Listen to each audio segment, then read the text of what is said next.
my time. The gentlewoman reserves. The gentleman from Texas is recognized.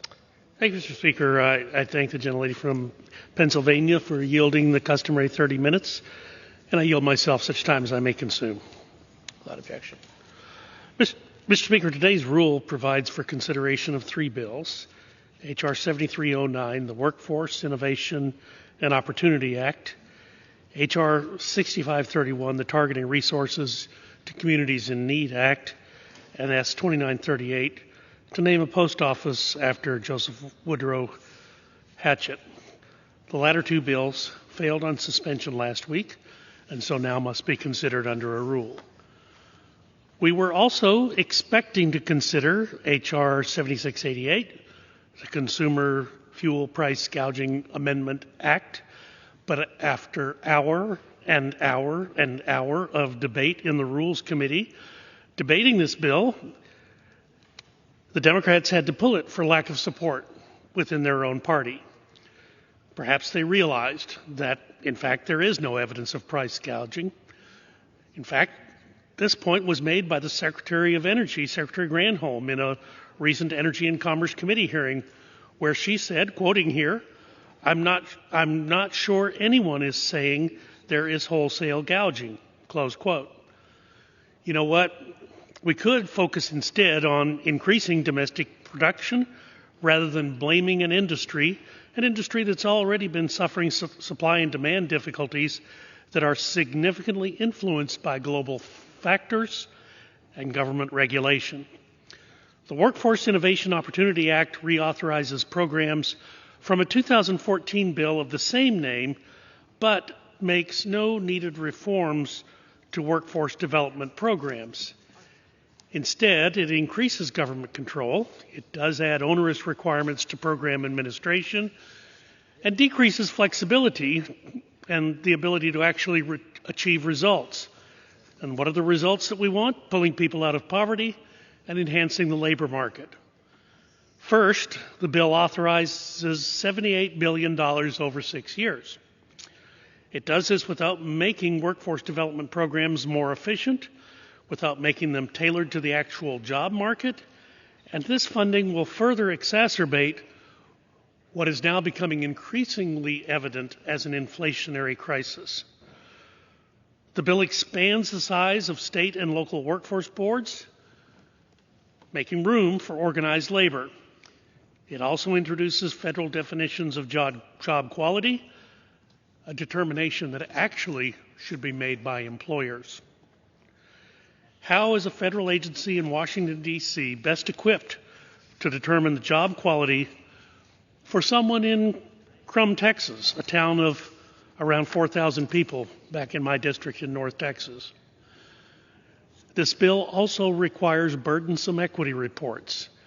If our goal is to pull people out of poverty and to get them into the workforce, then every eligible person should have the opportunity to access these programs, and not just a certain few who meet certain criteria.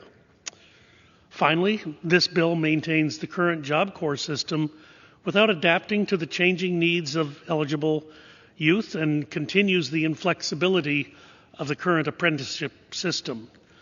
I have been concerned that many young people do not always recognize that their best path to prosperity.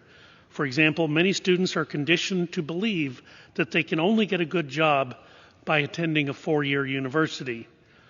Meanwhile, a licensed plumber or an electrician or a welder can often make more than someone with a university degree. Apprenticeships have been a good way for someone to learn these special trades. However, the program structure is left over from the time of the Depression in the 1930s and needs to be updated to meet today's vastly different work environments. Another concern is the amount of student loan debt burdening our labor force. Flexible training or certificate programs could lead to less debt by giving job seekers alternatives to the traditional 4-year university path. Additionally, we could be looking at ways to encourage the private sector, private employers, to provide student loan repayment programs for their employees, perhaps through a tax credit or other incentive. The federal government has a student loan repayment program, and it is a significant incentive for many young people to join public service. The Republican substitute amendment would have added flexibility into many programs and reformed workforce development systems to ensure that employee skill development is aligned with employer need. A huge factor in successful programming is knowing the programs are actually meeting the actual needs. A Republican substitute amendment would have ensured that states and localities could use funding to survey employers to understand the most in-demand skills. Mr. Speaker, in the post-COVID world, employers and employees have adapted to different styles of training and workforce environments. The Republican substitute amendment encourages workforce boards to provide services virtually to meet the changing needs of today's workforce.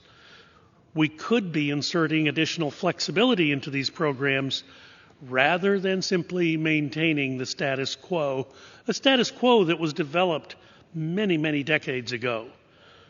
Unfortunately, the Republican amendment was defeated during the Education and Labor Committee markup and likely will be defeated when it's considered on the House floor. Continued partisanship is not the path forward when it comes to equipping our workforce for the modern labor market. So for that, I urge opposition to the rule, and I reserve the balance of my time. The gentleman from Texas reserves.